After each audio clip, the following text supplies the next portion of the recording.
Es una tremenda sorpresa saber que uno de los discos más vendidos en la historia de Colombia y las canciones infantiles más conocidas de casi 4 generaciones las compuso una mujer que tiene ya 91 años, que nació muy lejos de aquí y que casi todo lo que escribió fue pura imaginación. La magia detrás de Canticuentos, el sueño de Gustavo Gordillo de grabarlo nuevamente y la dicha de poder escuchar otra vez a la bruja loca y, ¿por qué no?, al pájaro carpintero. Llegamos aquí por el trabajo de mi marido. Él trabajaba en Chile con su padre, una compañía de refrigeración industrial. Entonces, en ese tiempo lo nombraron a él que se hiciera cargo de todo aquí en Latinoamérica. Desgraciadamente eso no prosperó porque al dueño de la compañía colombiana le raptaron su niñita justo el día antes de firmar los papeles. Fue bastante trágico. Entonces solamente vivimos un año aquí en Bogotá con dolor de nuestros corazones y nos trasladaron a Estados Unidos. ¿La niña apareció? Apareció. Entonces vendieron todo y se fueron. Esta no es otra historia que termina en tragedia, sino todo lo contrario, con música, éxitos y pura magia, esa que tenemos en Colombia y que conquista a pesar de tantas dificultades a propios y extraños. Esta mujer que cumplió en julio 91 años tiene una alta cuota de responsabilidad en la infancia de 3 generaciones aquí en nuestro país. Sí, esta chilena es la autora, óiganme bien, del disco más vendido en toda nuestra historia, Los Canticuentos. Ella no sabía todo lo que representó ese disco para nosotros. Por encima de Carlos Vives, lo siento, pero sí, por encima de mucha gente. Gustavo Gordillo es un músico de Raca Mandaca, bajista de Poligamia, la banda bogotana legendaria de los años 90. Empezó en el piano cuando era un niño y fue amor a primera vista. Ese romance, esa traga maluca hacia la música es por culpa de esta mujer de 91 años, Marlore Anvanter. Canticuentos es como las primeras novias, que uno no las va a olvidar nunca. Entonces se convirtió como en mi entrada a la música y, por supuesto, después de Poligamia y todo esto, representó una gran inquietud musical y el hecho de volver a hacer los canticuentos siempre fue un reto y un objetivo que yo tenía. Qué lindo los sellos, ¿no? Marlore es la causante de la locura. Es la autora de Canticuentos, nuestra banda sonora de la niñez. Desde que era muy pequeño, desde que tenía 4 años, mi mamá me ponía el disco. Yo le daba vueltas y le daba vueltas a ese disco y me imaginaba con los circulitos que tenía el disco, donde aparecían los dibujos, yo me imaginaba que esos eran los videos. Digamos que ese disco era mi disco, era el único que yo tenía, porque en ese tiempo el acceso a la música pues era muy difícil y muy costoso, ¿no? Eran otros tiempos. Digamos que el disco fue como una bomba que explotó en nuestras casas cuando éramos unos niños y Marlore no lo sabía. Tú dejaste esta bomba aquí y te fuiste. Sin saber. Yo Sin creo saber. que como una gallinita que puso un huevo, un huevito chiquitito. ¿Y cuándo supiste el efecto Canticuentos en nuestro país? Muchos años después, muchos años después. Todavía no se puede decir colorín colorado. El principio de este y otros cuentos empezó en Santiago de Chile, debajo de un piano. Mi mamá era concertista y alumna de Claudia Rao, que es un pianista chileno muy famoso. Entonces, cuando ella recibía sus lecciones en la casa, yo me metía debajo del piano. Ajá. Y ahí escuchaba, y siempre muy musical. Ella estudió periodismo, pero cuando se casó y empezaron a llegar los hijos, decidió dedicarse por completo a la música. Abrimos una pequeña escuelita musical muy en la casa, nomás era muy sencilla, y era para hacer iniciación musical infantil. O sea, ahí empecé a inventar canciones para lo que necesitaba enseñarle a los niños. A leer. Solfeo, leer música, ritmo. Y como me encantaban a mí los cuentos de chica, el cuento para mí es lo más principal, porque capta la historia que atención. estás contando. La historia. ¿Escribías esas canciones que luego se convirtieron en los minimonos? Los minimonos, sí, los minimonos musicales.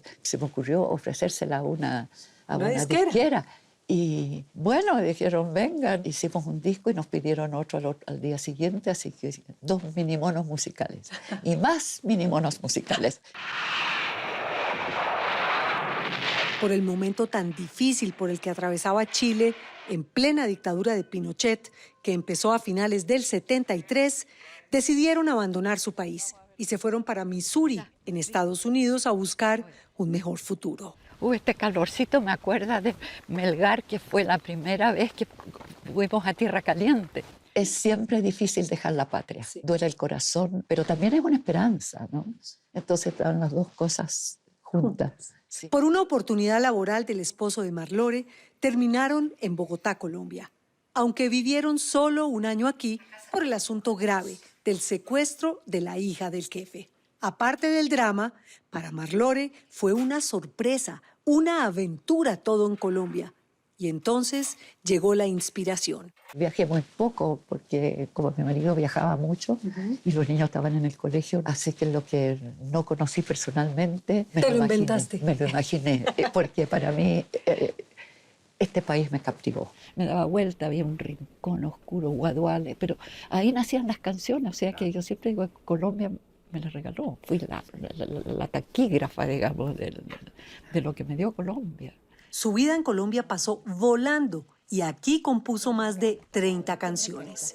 La primera canción que escribes acá es El burrito de Bogotá. El burrito de Bogotá. Esa la escribí porque nuestros vecinos nos convidaron a pasar la Navidad con ellos. No teníamos qué regalo llevarle. Entonces tenía esta canción ya escrita con estos burritos que nos venían a dejar la leña y la cantamos como regalo de Navidad. Le puso música a un pingüino feliz y gordito, a un ratón japonés, a un perezoso que anda con una ruana de lana, a una serpiente de tierra caliente que come plátanos con aguardiente y a una iguana que tomaba café. ¿Tú conocías las iguanas? No, no tenía idea, no lo había visto nunca. ¿En Chile no hay iguanas? Claro. No hay iguanas, no. ¿No? No hay iguanas. La vi por primera vez aquí. Y esa es la que toma café. Yo siempre me pregunto de dónde sacó la idea de que la serpiente quería ir a comprarse zapatos. Bueno, porque pobrecita, siempre hay delirio de grandeza en cada uno de nosotros. Entonces, pero sin patas quería zapatos. Pues también. Sin pelo quería peluquería. Todos tenemos lo que no tenemos, ¿no? Con sus composiciones entre la maleta, regresaron a Missouri y en la cocina de su casa grabó las canciones que había compuesto aquí y mandó la cinta a un contacto que tenía en Medellín. Como quien tira una botella al mar. Los niños chiquitos cantando canticuentos en una grabadora vieja. Vieja, desde una cosita así que hacía... Y colgábamos el micrófono, ¿te acuerdas? De la luz de la cocina, colgábamos el micrófono de aquellos tiempos, en el año 75. Era. ¿La bruja loca? Sí. A ver, bien. Codiscos dijo que sí y trajo entonces a Marlore con sus hijos a grabar a Medellín. Se reencuentran aquí con tus amigos, vecinos de toda la vida con los que cantaban, ¿no? La familia Rico. La familia Rico. Nos reencontramos, que eran los compañeros de colegio, hacemos el disco. Y con mucho entusiasmo ellos y mucho profesionalismo, los niños se adaptaron inmediatamente a un trabajo bastante arduo, porque los ensayos ensayábamos una semana nomás y viajamos a Medellín. Bueno, y se grababa en ese momento en un solo corte. Todo tenía que salir bien. Todo de una vez. Y cuando se equivocaba alguien, entonces se lanzaba este colmenar de abejas furiosas a quien se había equivocado. Una canción la grabamos 19 veces, otra 23 veces, porque alguien se equivocaba. No, claro. El disco en Colombia salió con esa tapa roja que está en nuestros recuerdos, con el trencito cañero y la bruja loca y los demás animales, y aquí se regó como la pólvora. Graban y te vuelves a ir a tu vida normal, a Estados Unidos. A Estados Unidos, volví. 1, 2, 3. Gustavo y muchos niños cantábamos sin parar sus canciones y escuchábamos hasta el cansancio ese disco rojo que poníamos a bailar en un tocadiscos debajo de una aguja. Nadie me conocía, se conocía la música, pero a mí no. Como esa música fue tan importante para Gustavo, porque lo marcó para siempre, en tiempos de pandemia, desempolvó para sus hijas el viejo canticuentos y la magia regresó. Oigan, ¿y ustedes tienen el de los minimonos? Sí.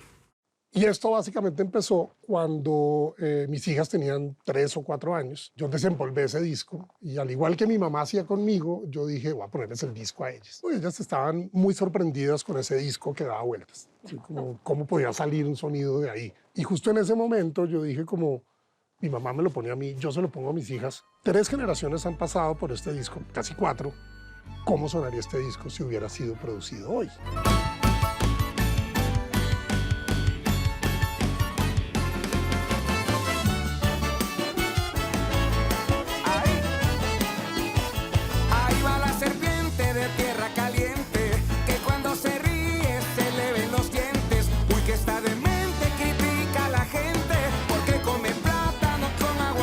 Con la idea de grabarlo con voces nuestras, con sonidos y tecnología de hoy, empezó un larguísimo camino para desenredar el pasado de Sammy el heladero, de la bruja loca, el pájaro carpintero o la famosa iguana que tomaba café. ¿Quién era el artista detrás de cada relato que sentíamos tan nuestro? Gustavo tenía que encontrarlo. Se vino a tierra fría para hacerse un peinado en la peluquería. Volteé el disco y decía Prodemos, entonces era una editora, pero ellos no tenían los derechos, los tenía Codiscos, entonces Codisco tenía los derechos solamente de la marca, entonces había otra empresa que tenía los derechos de la composición y empecé a hablar con todos y empecé a hablar con todos. Casi termina demente, como la serpiente de Tierra Caliente, mientras recorría ese mundo legal de los derechos de autor, que no es ningún juego de niños. Empecé a hablar con abogados y claro, me pintaron un panorama como si tuviera que cruzar un laberinto muy difícil. Hasta que llamé a un agente que llegó a Marlora alguna vez a Medellín y me pasaron el email. Y dijo como divino lo que quieres hacer, por supuesto. Y en ese correo le mandé una foto con mis hijas, que en ese momento tenían 4 años, con el disco. Nada pudo comprar. Y le sonó la flauta. Marlore, que ya era abuela, tenía 85 años cuando se conocieron. Respondió emocionada que sería un sueño volver a grabar todos sus canticuentos y lo invitó entonces a su casa, que no era precisamente a la vuelta de la esquina. Yo tomé un avión hasta Kansas City, después de Kansas pasé a Missouri, alquilé un carro, me fui manejando 4 horas más hasta un sitio con carreteras destapadas hasta que llegué a la casa de ella. Divina, me recibe como si fuera mi abuela. Es que esto se convirtió en una relación más familiar que cualquier cosa. Digamos que el viaje de Gustavo hasta el fin del mundo no era solo eso. Es que este proyecto de rescatar y regrabar los canticuentos se le ha vuelto un gran propósito en su vida.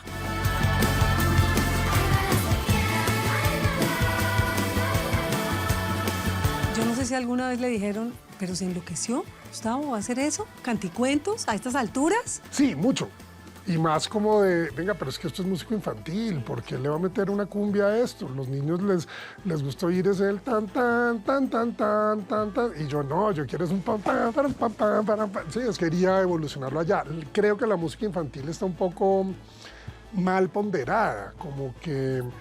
como es música infantil, no hay que meterle mucho profesionalismo. Creo que somos pocos los que nos interesa hacer productos infantiles de calidad. Sabía que parecía una locura, pero es que no era suficiente solo la bruja loca. Tenía que intentarlo todo. Entonces llamó, obvio, a su banda de siempre. El primero que pensé, por supuesto, fue en Juan Gabriel Turbay, quien aparte de ser mi compañero en Poligamia, es Productor, su amigo. mi amigo desde que teníamos 6 años. Sí. Y él dijo, listo, me encanta el proyecto, hagámoslo.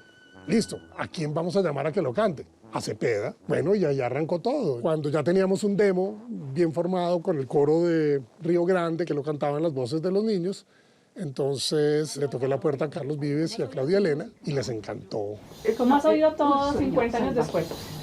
Fantástico, fabuloso. Y empiezan a invitar gente, todo el mundo era al revés. Entiendo por ahí que querían era, ¿por qué no me han llamado para este canticuentos? Sí, sí nos pasó mucho. Empezamos a pensar en algunos nombres que yo quería sí o sí. A mí siempre me ha encantado Lisandro Mesa, La Negra Grande, Gali Galeano, Piero, El Burro Mocho. Un proyecto gigante, tan grande como el helado de Sammy el heladero. esto puede congregar a la familia completa.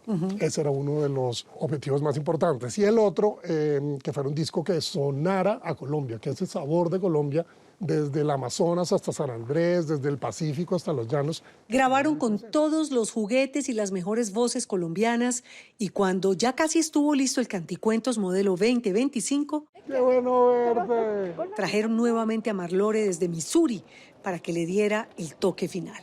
Eso es una cosa muy bonita. Después de 50 años, volver a cantar tu disco, las canciones que tú hiciste, eso es muy bonito. Ella básicamente marcó un inicio de la música en mucha gente. Ella nos enseñó las vocales, nos enseñó a leer, nos enseñó a bailar, nos enseñó a divertirnos con la música y llegó el momento que este disco perdure por otros 50 años más. Pero genial, no me di cuenta, claro que seguía hasta ahora. La nueva fortuna es que este Canticuento suena tan bien que no es solo para niños. Gracias a los dos, a Gustavo por rescatarlo y a Marlore por su música. Qué rico que los homenajes se hagan en vida y yo me siento muy complacido que yo haya sido como el gestor de ese homenaje, tanto de Marlore como de los canticuentos, como de las grandes voces colombianas y como de nuestros ritmos, de nuestra música, porque tenemos una sola música. Un homenaje justo y necesario a la vida de una mujer desconocida por estas tierras, pero que sin saber ni siquiera su nombre, todos la llevamos en el corazón.